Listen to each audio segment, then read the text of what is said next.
Breaking news Alluri జిల్లాలో దారుణం చోటు చేసుకుంది. చింతపల్లి మండలం మేడూరు గ్రామంలో భార్యాభర్తల మధ్య తగాదా, భర్త ప్రాణాలు బలిగొంది. భార్య సెల్ ఫోన్ సంభాషణ అధిక వాడకం తగ్గించాలని భర్త కోర రాజారావు మందలించడంతో ఇద్దరి మధ్య గొడవ జరిగింది. కోపోద్రిక్తురాలైన భార్య భర్త రాజారావుపై గొడ్డలితో దాడి చేసింది. తీవ్ర గాయాలైన రాజారావు చికిత్స నిమిత్తం విశాఖపట్నం కేజీహెచ్ కు తరలించారు. అక్కడ చికిత్స పొందుతూ ఆయన మృతి చెందారు. పోలీసులు కేసు నమోదు చేసి దర్యాప్తు చేస్తున్నారు.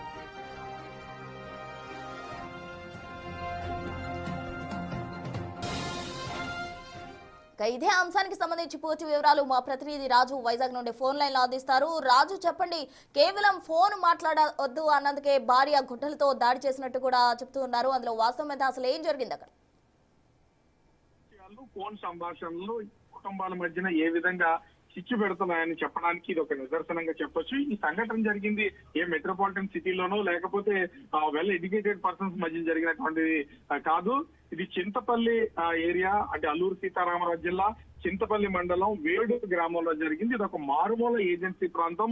రాజారావు అతని భార్యను తరచూ ఫోన్ ఎక్కువగా మాట్లాడుతుంది, ఫోన్ మాట్లాడొద్దు, ఆ ఫోన్ తగ్గించుకో అని చెప్పినందుకు రాజారావుని భార్య గొడ్డలితో అత్యంత దారుణంగా కొట్టి హత్య చేసినటువంటి సంఘటన అయితే బయటపడింది. ముఖ్యంగా చూస్తే భర్త రాజారావుపై భార్య గొడ్డలితో దాడి చేస్తే తీవ్రమైనటువంటి గాయాలయ్యాయి. దీంతో అటు అల్లూరు సీతారామరాజు జిల్లా నుంచి అతన్ని విశాఖ కేజీహెచ్ కి అయితే తీసుకొచ్చారు. కేజీహెచ్ లో చికిత్స పొందుతూ భర్త రాజారావు మృతి చెందినటువంటిది అయితే ఉంది.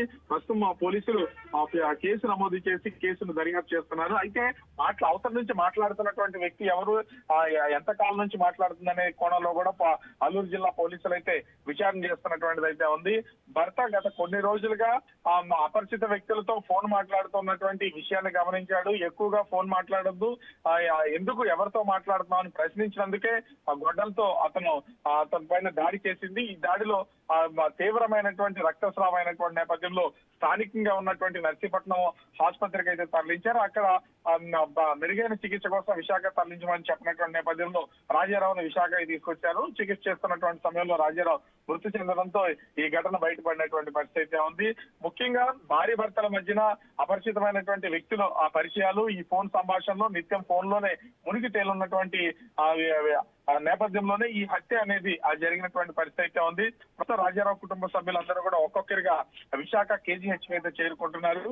ప్రస్తుతం ఆమెను పోలీసులు అదుపులో తీసుకున్నట్లుగా తెలుస్తుంది. కానీ సెల్ ఫోన్ మాట్లాడొద్దన్నందుకే భార్య రాజారావుని ఇంత దారుణంగా హత్య చేసినటువంటి ఘటనతో ఆ గిరిజనలో కూడా ఒక భయాందోళనకు గురైనటువంటి పరిస్థితి ఉంది. ఎందుకు ఇంతలా హత్య చేయాల్సినటువంటి పరిస్థితి ఉంది, అది కూడా గొడ్డలతో దాడి చేయాల్సినటువంటి పరిస్థితి ఉందని కుటుంబ సభ్యులు కూడా ఆవేదన వ్యక్తం చేస్తున్నటువంటి పరిస్థితి కనిపిస్తుంది. Right, thank you Raju.